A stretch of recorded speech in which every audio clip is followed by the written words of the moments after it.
Assalamualaikum warahmatullahi wabarakatuh. Kembali lagi dalam video kali ini bersama saya Cahya Farida Putri di mata kuliah Psikologi Pendidikan. Yang saya hormati pengasuh Pondok Pesantren Zainul Hasan Genggong Kiai Haji Muhammad Hasan Mutawakil Allah SHMM, dan yang saya hormati Bapak Rektor Universitas Zainul Hasan Genggong Bapak Abdul Aziz Wahab BMAG, dan yang saya hormati Ibu Dekan Fakultas Tadris Umum Ibu Wahyu Lestari MPD, dan yang saya hormati Ibu Kaprodi Tadris Bahasa Indonesia Ibu Wafiratul Hamdiah MPD, dan dosen pengampu mata kuliah Psikologi Pendidikan Bapak Ahmad Ilzamul Hikam MPD, dan teman-teman yang saya banggakan. Nah, dalam video kali ini saya akan membahas tentang proses pertumbuhan dan perkembangan. Ini dia peta konsepnya.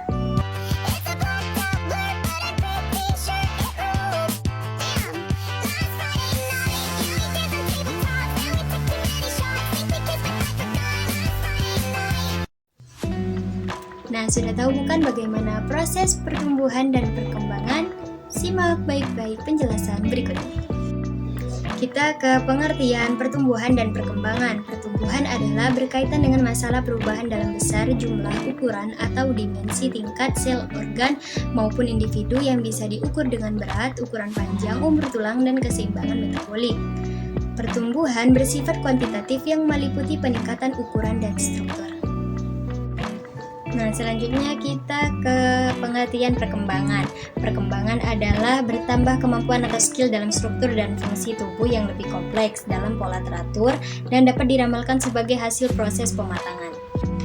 Nah, menurut Harlock dan Hasan, Harlock menyatakan perkembangan sebagai rangkaian perubahan progresif yang terjadi sebagai akibat dari proses kematangan dan pengalaman. Berkembang merupakan salah satu perubahan organisme ke arah kedewasaan dan biasanya tidak bisa diukur oleh alat ukur.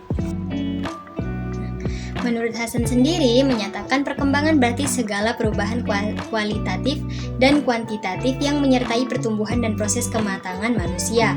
Perkembangan merupakan proses menyeluruh ketika individu beradaptasi dengan lingkungannya.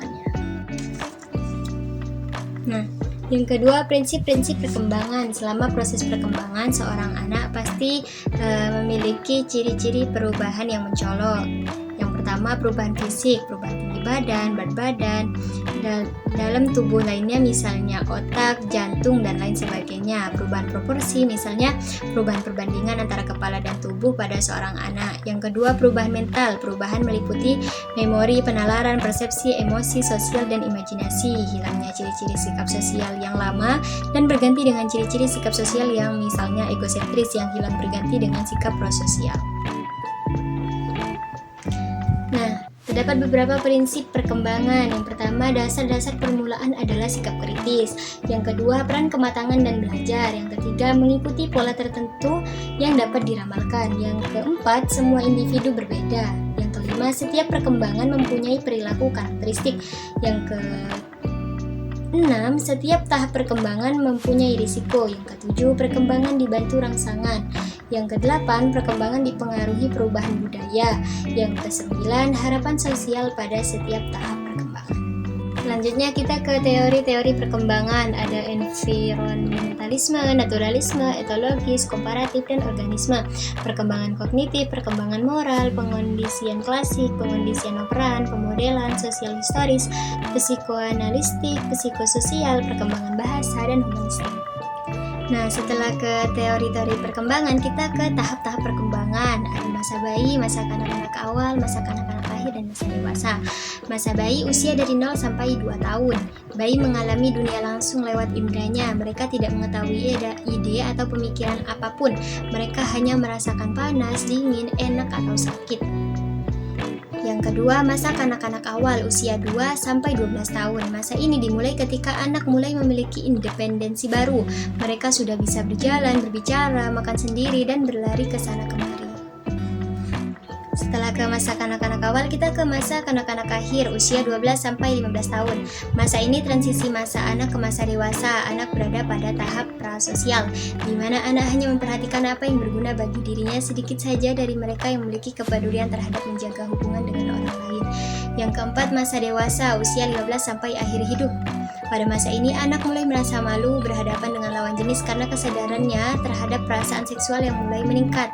Mereka lebih membutuhkan orang lain, kognitif mereka juga berkembang. Menurut Ruwet, tahap perkembangan itu ada 5. Ada tahap oral, usia 0 sampai 24 bulan.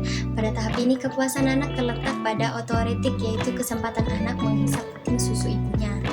Nah, yang kedua, tahap anal, 2 sampai 3 tahun. Selama usia ini, wilayah anal menjadi fokus ketertarikan anak. Oleh sebab itu, pelatihan menggunakan toilet sangat tepat dilakukan pada usia ini.